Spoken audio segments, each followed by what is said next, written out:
Je suis Guillaume et j'anime C'est ainsi la vie, le magazine des expériences authentiques. Je vous emmène découvrir une région méconnue mais pleine de ressources, la Lozère. Plus vieille marque de jeans française, charcuterie à l'ancienne, ces montagnes rondes qu'on appelle les Puech, on trouve de tout ici, du moderne comme du traditionnel.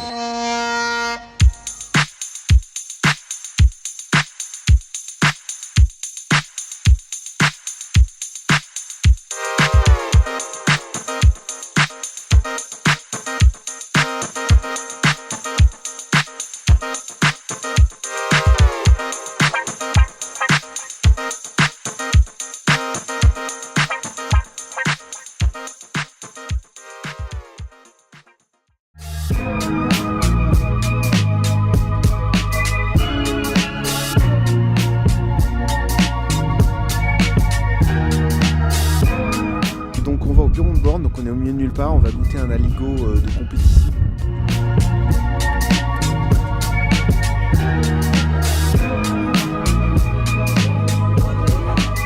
Bah, je rêvais d'un feu de cheminée, là on l'a, là on est parfait. Oh là là.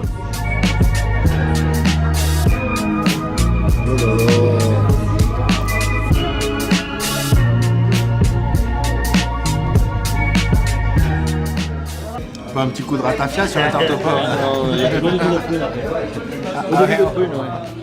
On est sur le rebord d'une coulée de lave et ce décrochement de 33 mètres forme la chute, la cascade du Déroc.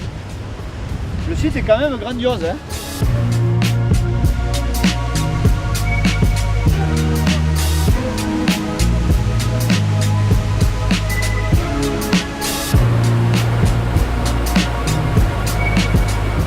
Donc là, la chance qu'on a avec le mauvais temps, c'est qu'on a beaucoup plus d'eau que ce qu'il y a normalement. Du coup, on regarde la puissance de la cascade.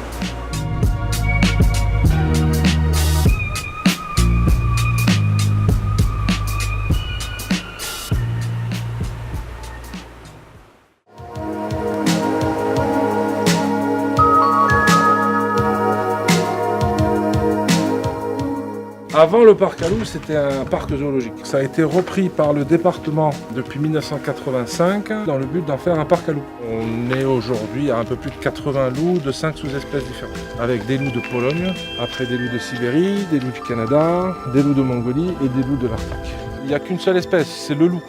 D'accord, c'est du Canis lupus. On a un petit espace, mais de grands enclos pour chacune des sous-espèces. Ils peuvent se cacher, ils peuvent faire des tanières, ils peuvent se reproduire, ils peuvent avoir une vie sociale normale. Voilà, ils sont en semi-liberté.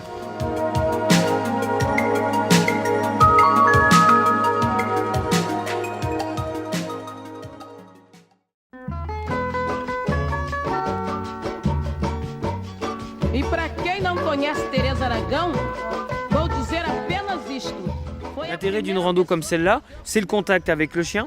C'est une marche plus que aidée avec le chien, c'est-à-dire que moi je prends pas de chien, mais du coup je vais devoir forcer un petit peu et marcher plus vite que vous. Et quand on va finir l'activité, au moment où on va décrocher le chien et enlever le baudrier, tu vas réellement sentir ce vide et se dire attends, j'avais un moteur tout à l'heure quoi. Bonjour. Coucou. Allez, on y va.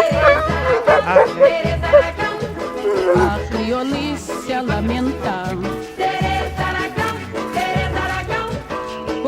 Você nos esqueceu, Teresa Aragão, Teresa Aragão. Você é mãe da cor, Teresa Aragão, Teresa Aragão. Não pode nos abandonar.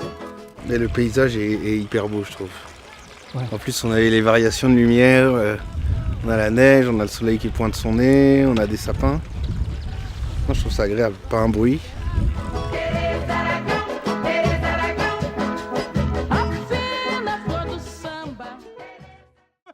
Je suis en train de me mettre de la crème solaire. D'accord, vas-y, fais ton tourisme, moi je fais mon paysanous. Voilà.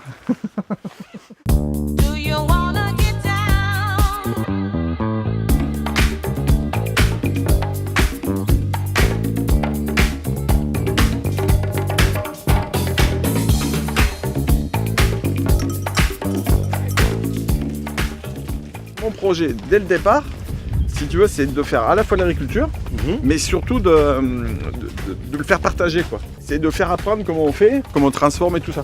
Ouais, on fait une vraie production, et après une vraie transformation, Là, c'est ce qu'on a fabriqué hier. Là, avec tous les scolaires, on fait chauffer le lait. On fait les grosses tomes et on les retourne dans les moules. Ah oui, là. C'est le pélardon. Alors ça, c'est du pélardon. Voilà, c'est un fromage de chèvre des Cévennes. Alors celui-là est plus affiné. Moi j'aime bien. Ouais. On peut faire une petite visite si tu veux de là-bas.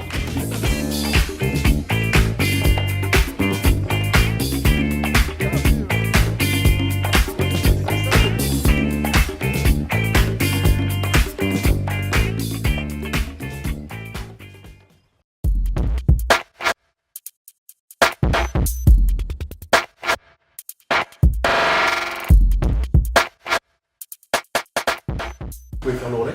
De suite. Ah, je suis en mets. C'est nickel, je suis ravi. Trop cool, hein, mais vous ferez un bel ambassadeur en plus. Je suis ravi. Ça a été créé à l'époque de mon arrière-grand-père, donc Célestin Tuffery, maître tailleur confectionneur de village, qui en fait a dû répondre à une problématique toute pleine de bon sens, c'est-à-dire comment habiller des afflux de travailleurs qui sont venus en masse sur Florac, parce qu'à cette époque-là, il y avait l'ouverture d'une ligne de chemin de fer. Ses compétences de tailleur confectionneur de pantalons, plus l'utilisation de la toile de Nîmes, qui est pas très loin de Florac, égale la création du pantalon en toile de Nîmes, qui deviendra le jean. Donc là, on est dans les années 1890. Et nous, du coup, 4e génération, fort de ce très fort savoir-faire, en fait, on applique tous les moyens modernes de commercialisation, de communication. On recrée un atelier sur Florac, on le redynamise et bingo, on envoie des jeans partout sur la planète. Donc c'est des coupes qui sont modernes. Oui. En fait, oui, tout à fait. Alors c'est un mélange, c'est bien évidemment c'est moderne, mais c'est ce qu'on appelle les purs indispensables du vestiaire. Comptez pas sur nous pour être dans l'extrême fashion de vous sortir 20 collections par an avec des strass, des froufrous, des paillettes. Ça jamais. Par contre les beaux classiques. Très belle toile, très gros et très beau détail de confection, égale le jean l'intemporel du vestiaire.